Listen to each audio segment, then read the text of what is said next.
post game as Brown defeats NJIT 74-49. Coach Steve Lanpher, and Coach Brown comes out of the gate, hits a couple big 3-point shots, puts your team in a hole early, and obviously with the Highlanders having a tough time to respond. How frustrated with you with how Brown came out of the gate and put some points on the board early?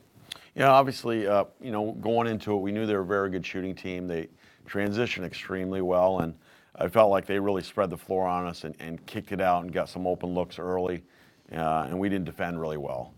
And then they just defensively, they kind of confused us at times, slowing us down with their full court zone press and switching up between man and their zone. We didn't move the ball particularly well early, and then when we did have open shots, we weren't able to knock them down. So I thought from that, we missed shots and we got really frustrated. So I thought we didn't have the energy, to compete today defensively. Now, when you talk about energy, you have a player in Tatiana Torres who's, when she comes off the bench, has tried to provide as much energy as she possibly could. You reward her today by giving her a start in the first quarter, even late in the fourth quarter when the game's out of reach, playing hard, playing full of intensity. And because of you awarding her, do you feel like she might have earned herself an opportunity to start when the opportunity presents itself down the line? Well, I thought she had some good minutes. I'll look at the tape and kind of reevaluate that tomorrow. But she did. I liked that she kept competing at the end. Obviously got a couple hoops, but she tracked down a rebound and almost tracked down another one out of bounds. So the energy was good. I thought Jordan Ireland gave us some great energy minutes, off the bench, a player that doesn't play a lot for us.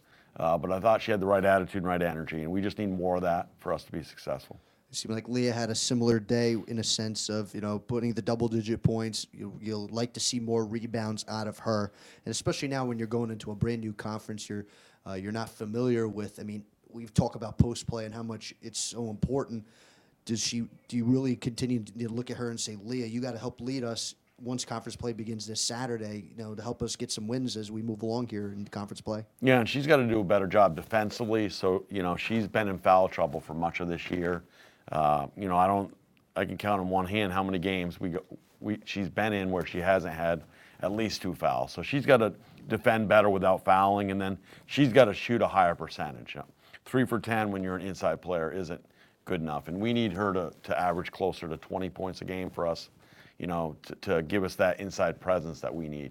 One area that early on in the season was your bread and butter. It seems like a lot of it lately has been just cold, and a lot of it's because of Kelly Grano. Your 3-point shooting today, 4 for 18. Is it as simple as just couldn't make those shots today, or do you think there's more to it? Well, I think obviously teams are seeing, they know she's a shooter now, so they're really covering out on her, and a lot of it is mental. She's got to move a little bit more, and she's missing shots that she made early in the season. So she's got to continue to fight through, and she's got to expand her game.